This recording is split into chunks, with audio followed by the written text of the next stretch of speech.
નમસ્કાર, આપ જોઈ રહ્યા છો નેશન પ્લસ ન્યૂઝ. હું છું આપની સાથે હિતલ ભગત.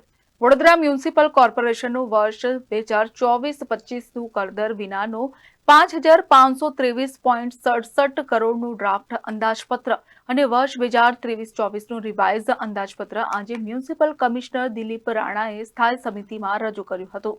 વડોદરા મ્યુનિસિપલ કોર્પોરેશનના મ્યુનિસિપલ કમિશનર દિલીપ રાણાએ વર્ષ 2024-25નું ડ્રાફ્ટ અંદાજપત્ર સ્થાયી સમિતિના અધ્યક્ષ ડોક્ટર શીતલ મિસ્ત્રીને રજૂ કર્યું હતું. મ્યુનિસિપલ કમિશનરે રજૂ કરેલા અંદાજપત્રમાં ₹5,523.67 કરોડનું અંદાજપત્ર રજૂ કર્યું છે. આ વર્ષે લોકસભાની ચૂંટણી હોવાથી કોર્પોરેશન દ્વારા કરદરમાં વધારો કરવામાં આવ્યો નથી, જેથી આ બજેટને ચૂંટણીલક્ષી પણ ગણવામાં આવી રહ્યું છે. મહાનગરપાલિકા દ્વારા 24-25માં 5,523 કરોડનું સાઈઝનું જે બજેટ રજૂ કરેલ છે તે સરપ્લસ વાળું એટલે કે મહેસૂલી વધ વાળું 540.76 કરોડ મહેસૂલી વધ વાળું બજેટ છે. મહાનગરપાલિકા દ્વારા ડ્રાફ્ટ બજેટમાં રેવન્યુ જમાની કુલથી સલગ 666.89 કરોડ સાથે અંદાજેલ 1714.98 કરોડની આવક મળી કુલ 2,381 કરોડની સામે રેવન્યુ ખર્ચ ઘટે 1,611 કરોડ બાદ કરતા 740.76 કરોડ મહેસૂલી વધ તરીકે ઉપયોગ લેવા પામશે. પછી એમાંથી મેં કીધું પ્રમાણે 200 કરોડ રૂપિયા કેપિટલમાં ખર્ચ કરશું એટલે 740માંથી 212 કરોડ એટલે 540.76 કરોડનું વધનું બજેટ રહેવાનો અંદાજ છે. રેવન્યુ જમામાં શહેરની બાકી રહેલી મિલકતો નવીન કરેલ મિલકતોની સાથે રિવિઝન આકારણી ઉપરાંત બાકી રહેલી ડિમાન્ડની સઘન વસૂલાત થકી 45.96 કરોડની વધારાની આવક આવતા વર્ષે વધારાની આવક 45.96 કરોડ રહેવાની અંદાજ છે. ગત વર્ષે મંજૂર થયેલ નવીન એન્વાયરમેન્ટ ઇમ્પ્રુવમેન્ટ ચાર્જીસ થકી 4.50 કરોડ અને ₹5.1 કરોડની આવક વર્ષ 22-23-24 અને આગામી વર્ષ 24-25માં રહેવાનો ક્રમશઃ અંદાજ છે. રેવન્યુ ખર્ચમાં એકમ પાછળ 877.72 કરોડ, નિભાવણી પાછળ 349.62 કરોડ, પ્રાથમિક શિક્ષણ પાછળ 231.75 કરોડ, વિદ્યુત બિલો પેટે 133.07 કરોડ ઉપરાંત લોન ચાર્જીસ અને પરચુરણ પેટે ₹48.95 કરોડ થવાનો અંદાજ છે. વડોદરા મહાનગરપાલિકા નવીન વર્ષમાં પણ અગાઉના વર્ષની જેમ સરપ્લસ બજેટ રજૂ કરવામાં સફળ રહેલ છે. ગત વર્ષોની પરંપરાની જાળવણી રાખતા ચાલુ વર્ષે એટલે રિવાઇઝ અને આવતા વર્ષે એટલે કે ડ્રાફ્ટમાં પણ વિકાસના કામો માટે 115 અને 200 કરોડ રૂપિયા ક્રમશઃ મળી કુલ 375 કરોડ જેટલી રકમ કેપિટલ ખાતે તબદીલ કરવામાં આવી રહી છે. મહાનગરપાલિકા દ્વારા સ્વભંડોળ થકી કેપિટલ કામો પાછળ રિવાઇઝ બજેટમાં વિવિધ સર્વિસીસ હેઠળ 414.55 કરોડ ખર્ચ કરવાનો અંદાજ છે અને તે સ્વભંડોળથી પહોંચી વળશે. કામોની યાદીમાં હયાત કામો ઉપરાંત નવીન વર્ષ માટે પાણી, ડ્રેનેજ, વરસાદી ગટર, સ્ટ્રીટ લાઇટ, રસ્તા, પુલો, બાગ બગીચા, તળાવો વગેરેના 1,690 કરોડના 758 જેટલા નવીન કામોનો સમાવેશ કરવામાં આવ્યો છે. વિકાસના કામો ₹1,690 કરોડ જેટલી રકમ પૈકી ₹1,171 કરોડ સરકારની જુદી જુદી યોજનાઓ પેટે મળતા ગ્રાન્ટો થકી કરવામાં આવશે. બાકીની 519 કરોડ રેવન્યુ કેપિટલ બજેટ એટલે કે આરસીબી એટલે કે સ્વભંડોળ થકી કરવાનો અંદાજ છે. સ્વભંડોળ થકી 519 કરોડ કેપિટલ ખર્ચ કરવાનો છે. તે ખર્ચને મહેસૂલી વધની સ્વભંડોળની રકમ ₹200 કરોડ અને અન્ય કેપિટલ આવક અને ઉપલબ્ધ શિલ્લક ઉપરાંત 71.50 કરોડ જમીન વહેંચણી તથા 150 કરોડ લોન અને મ્યુનિસિપલ ગ્રીન બોન્ડથી પહોંચવાનો અંદાજ છે. વડોદરા મહાનગરપાલિકા દ્વારા વર્ષ 24-25ના કુલ 3,726.75 કરોડના ખર્ચ પૈકી 1,841.11 કરોડ રેવન્યુ ખર્ચ, 195.18 કરોડના અનામત ખર્ચને બાદ કરતા 1,690 કરોડની માતબર રકમ તમામ જેટલી સોર્સિસ છે અમારા એના થકી શહેરના વિકાસના કામ પાછળ ખર્ચ કરવાનો અંદાજવામાં આવ્યો છે. સદર બજેટમાં આગામી 5 વર્ષ માટે શહેરની માળખાકીય મૂળભૂત સુવિધાઓની જરૂરિયાતને ધ્યાનમાં રાખીને આયોજન કરી નવીન કામો લીધા છે અને આ બજેટ ડ્રાફ્ટ બજેટ રજૂ કર્યું છે. બજેટમાં 1,650 કરોડના વિકાસના કામો રજૂ કર્યા છે. આ વિકાસના કામોમાં ખાસ કરીને ઈ-વ્હીકલને ટેક્સમાં રાહત આપવાનું જણાવ્યું છે. તે ઉપરાંત જાહેર સલામતી અને નાગરિકોની સુરક્ષા માટે ₹12 કરોડના ખર્ચે વધારાના સીસીટીવી કેમેરા લગાડવાનું આયોજન કરાયું છે. તેમજ જે વિસ્તારોમાં સ્ટ્રીટ લાઇટની સુવિધા નથી ત્યાં ₹15 કરોડના ખર્ચે નવીન સ્ટ્રીટ લાઇટ પણ નાખવામાં આવનાર છે. વડોદરા શહેરને ગ્રીન સિટી બનાવવામાં આયોજનના ભાગરૂપે ₹10 કરોડના ખર્ચે નવીન બગીચાઓ તેમજ શહેરી વન બનાવવાનું પણ આયોજન હાથ ધર્યું છે. આજે 29 જાન્યુઆરી સોમવારે 11 કલાકે માનનીય કમિશનર શ્રી દિલીપ રાણા દ્વારા બજેટ સ્થાયી સમિતિના સભ્યોની સમક્ષ મને આપવામાં આવ્યું છે. આગામી દિવસોમાં બજેટ ઉપર ચર્ચા થશે. અત્યારે કહી શકાય કે કર દરમાં વધારા વિનાનું બજેટ સર્વાંગી વિકાસ, આંતરમાળખાકીય સુવિધા અને ટેકનોલોજી અને ગ્રીન એનર્જી આને વેગ આપવાવાળું બજેટ છે. આવનારા સમયમાં વડોદરાની આંતરમાળખાકીય સુવિધામાં વધારો થાય, લોકોની સવલતમાં વધારો થાય, વડોદરા સિટી વધુ લિવેબલ, લવેબલ બને, વધુ સુંદર બને એ પ્રમાણેનું માન્ય કમિશનર દ્વારા બજેટ રજૂ કરવામાં આવ્યું છે. જે 2023-24નું ડ્રાફ્ટ બજેટ હતું એની રકમ 5,327.68 કરોડની છે અને 2024-25નું જે ડ્રાફ્ટ બજેટ છે એ 5,523.67 કરોડનું રજૂ કરવામાં આવ્યું છે.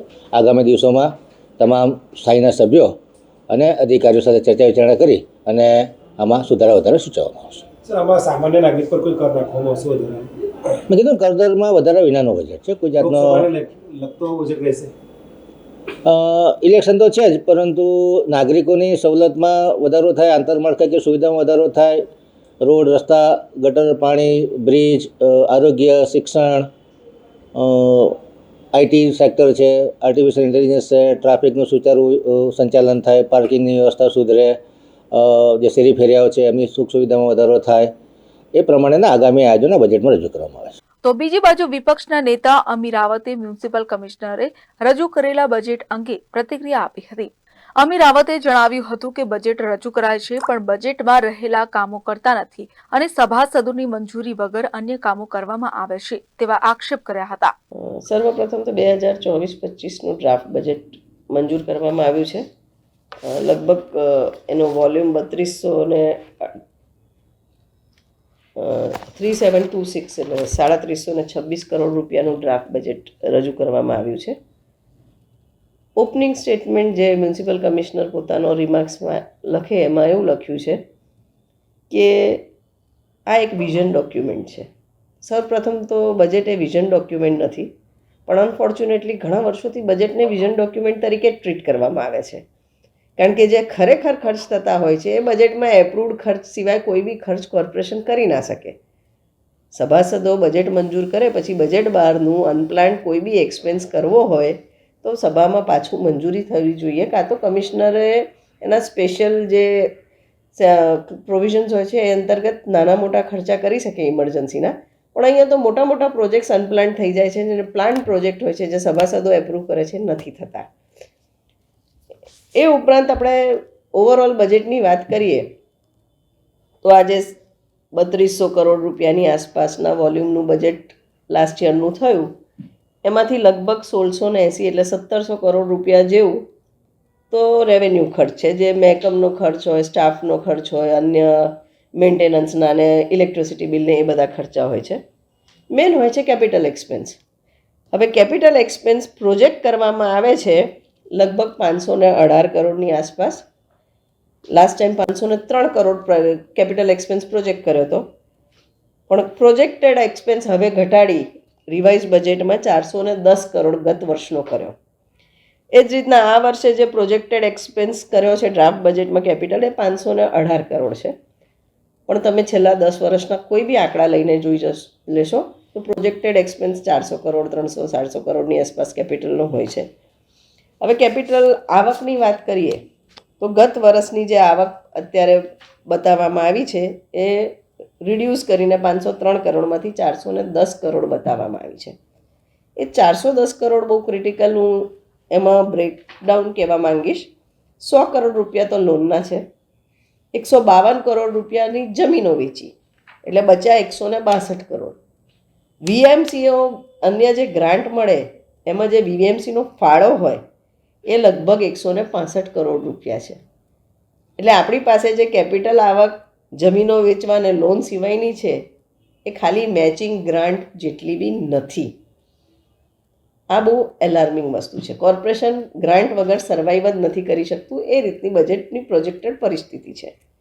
બીજું, તમે હજી તો બજેટ હાથમાં જ આવ્યું છે, ઉપર છોલ્લું જોયું છે, પણ બીજું તમે જોશો તો લગભગ આ બજેટમાં 794 કરોડની ગ્રાન્ટ અનયુઝ છે આપણી પાસે, પ્રોજેક્ટ કરવામાં આવી છે. આવતા વર્ષના બજેટ એટલે 24-25ના બજેટમાં બી જોશું તો વર્ષના અંતે 665 કરોડની ગ્રાન્ટ અનયુઝ હશે. તો જો આપણે સરકારી ફાળો જે ગ્રાન્ટ્સ આવે છે એ ગ્રાન્ટ્સ બી યુટિલાઇઝ ના કરી શકીએ તો કોર્પોરેશનની એફિશિયન્સી પર મોટો ક્વેશ્ચન માર્ક છે. એટલે એક બાજુ આપણે નાગરિકોને એવું કહીએ છીએ કે પૈસા નથી, ગ્રાન્ટ્સનો અભાવે કામ નથી કરી શકતા, અને બીજી બાજુ આપણી પાસે 1.5-2 વર્ષ સુધી અનયુઝ ગ્રાન્ટ પડી રહે છે, એને આપણે વાપરી નથી શકતા, અને તેમ છતાં પાછી લોન બી લેવી પડે છે. તો ક્યાંક મેનેજમેન્ટમાં મોટી ભૂલ છે, એ આ બજેટ પરથી ફલિત થાય છે. બાકી બજેટમાં દર વર્ષની જેમ મોટા મોટા વાયદાઓ છે, પ્લાન્સ છે, એના ડિટેલમાં હમણાં પ્રેઝન્ટેશન્સમાં તમામ નાગરિકોએ સાંભળ્યા છે, હું રિપીટ નથી કરતી. પણ અમે તો વર્ષોથી ગોલ્ડન ગોલ્સ સાંભળેલા, વિશ્વામિત્રી રિવર ડેવલપમેન્ટ ફ્રન્ટ પાડેલું, સ્માર્ટ સિટીઝ સાંભળેલું, હવે લિવેબલ સિટીની વાત કરે છે. તો આપણે ડિટોરિએટ થઈ રહ્યા છે, સ્ટેન્ડર્ડ્સ નીચા ગયા. એક બાજુ સ્માર્ટ સિટીની વાતો કરતા હતા અને હવે બેસ્ટ લિવેબલ સિટી પર આવી ગયા. તો વડોદરા ક્યારે લિવેબલ નહોતું. ઇનફેક્ટ વડોદરા શ્રેષ્ઠ શહેર હતું. મારું વડોદરા, વહાલું વડોદરા અમે કહેતા હતા, એની ઓળખ પાછી લાવવાની વાત કરતા હતા. તો એ બરોડાને પાછું લિવેબલ બનાવવાનું વિઝન ડોક્યુમેન્ટ અત્યારે મૂકવામાં આવ્યું છે, વિચ ઇઝ નોટ એક્સેપ્ટેબલ.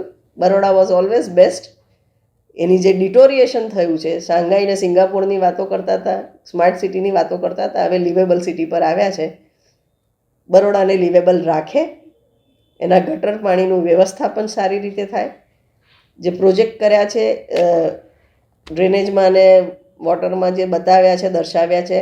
અમારી વર્ષોથી ડિમાન્ડ છે કે તમામ સિટીમાં ડ્રેનેજ નેટવર્ક હોય, 100% એફ્લુઅન્ટ ટ્રીટ થાય, વોટર ટ્રીટમેન્ટ પ્લાન્ટ દરેક ફ્રેન્ચ વેલ પર બને. પ્રોજેક્શન્સ બતાવ્યા છે, એ એચીવ કરશો તો ડેફિનેટલી કમેન્ડેબલ જોબ આ બોર્ડનું કહેવાશે. અધરવાઇઝ સપના તો બધાએ બતાવ્યા જ છે. Bureau report, nation plus news, Vadodara. સમાચારોના સતત અપડેટ માટે નેશન પ્લસ ન્યૂઝના યુટ્યુબ ચેનલને સબસ્ક્રાઇબ કરો, બેલ આઇકન દબાવો અને ફોલો કરો ઇન્સ્ટાગ્રામ, ફેસબુક અને ટ્વિટર પર.